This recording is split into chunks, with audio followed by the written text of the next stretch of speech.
So it looks like Caroline Kennedy is on her way. Good morning, Pete. Look, this is a big story.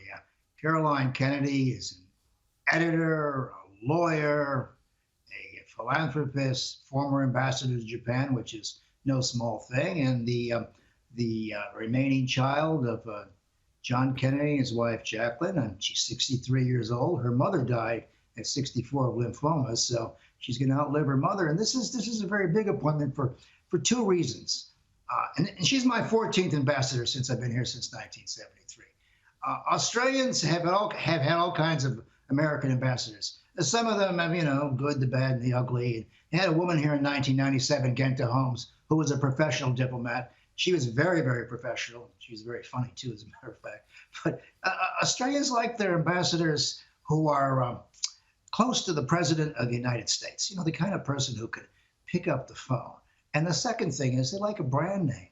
And this woman, she hits all of these things. She had a very tough job in 2013 when she went over to Japan as the ambassador. There hadn't been any women there. And of course, in Japan, it's kind of an all-guys show. So she had to prove her, her chops over and over again. And she did a very good job. And she got to meet Biden over there, which is why I think Biden's tapping into her. Keep in mind, too, that at 63, she's still politically ambitious. In 2009, she wanted to take Hillary Clinton's seat. She wanted to be appointed for the remainder of the term in the New York Senate, and the job went to Senator Gillibrand instead. And so her door prize, her second prize, was to become ambassador in 2013. She supported the Obama administration. She supported Biden, and she's a genuine kind of person. She has this incredible history, Pete. I mean, not only the daughter of the Kennedys, but her uncle was murdered.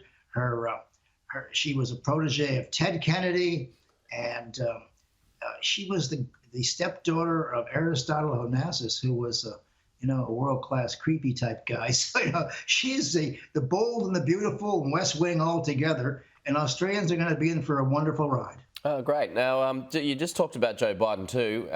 Pressure building on his administration, Joe, to intervene in Cuba. Well, yes, Pete. I had a fun Saturday. I monitored the news channels, the media in Florida, and the Cuban community is up in arms. They have pointed out through social media that 1 million Cubans are up in arms up against the government for all kinds of shortages and repression.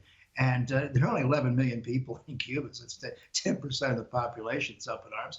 And there's increasing pressure on the Biden administration to intervene. You can talk about democracy versus authoritarianism and all that, but if these people start getting crushed, and they are being crushed by the Communist Party of Cuba, it'd be very hard to ignore this kind of repression, violent repression, 90 miles from shore with millions of Cubans in Florida demanding either an explanation or intervention. And these are the same people that got John Kennedy in trouble with the Bay of Pigs in 1962 and 63. These are the same people who, 62. These are the same people who put pressure on Washington. And there will be enormous pressure on Washington to do something about it.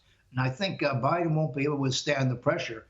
And if people are starting to be killed in the streets, the Americans will get involved, as they did in 1898 and many other times in Cuban affairs.